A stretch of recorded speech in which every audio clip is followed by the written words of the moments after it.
La course d'orientation à VTT, c'est encore un sport confidentiel et pourtant ce week-end, la région accueille deux courses exceptionnelles, l'une au Mont-Roland près de Dole dans le Jura, l'autre près de Besançon.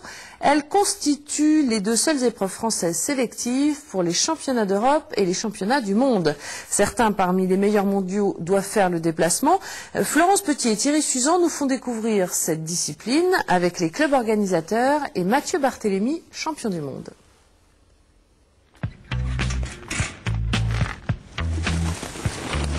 Une course d'orientation VTT de haut niveau, c'est d'abord un gros travail de préparation pour les traceurs et les cartographes.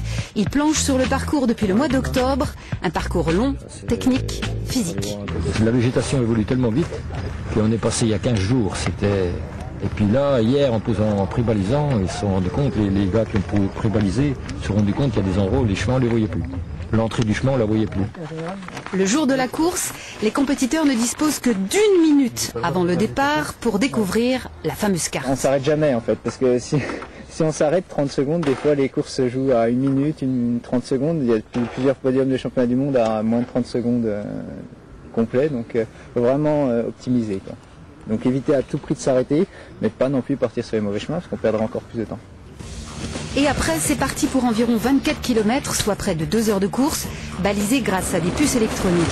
Ici, la densité du réseau de chemin va rendre très difficile le choix de l'itinéraire. En course d'orientation à VTT, c'est la tête et les jambes. Il faut d'abord rouler vite. Moi je dis d'abord, effectivement c'est ce qu'on imagine en premier, mais il faut aussi essayer d'avoir les neurones qui fonctionnent correctement pour pouvoir prendre rapidement le plus d'informations utiles sur la carte, tout intégrer et puis ensuite faire les bons choix et les réaliser convenablement sur le terrain. Et le plus fort en général c'est les VTTistes parce qu'il faut quand même de la puissance, il faut rouler, ça roule pas à moitié, ça roule vraiment comme en cross-country, on roule à 100% et c'est vrai que les secondes après elles se comptent. Donc un orienteur pur en général quand il va vouloir vraiment arriver au haut niveau, il va lui manquer de la puissance vraiment au vélo, quoi. Mais rassurez-vous, ce week-end, les deux courses sont aussi accessibles aux non-licenciés.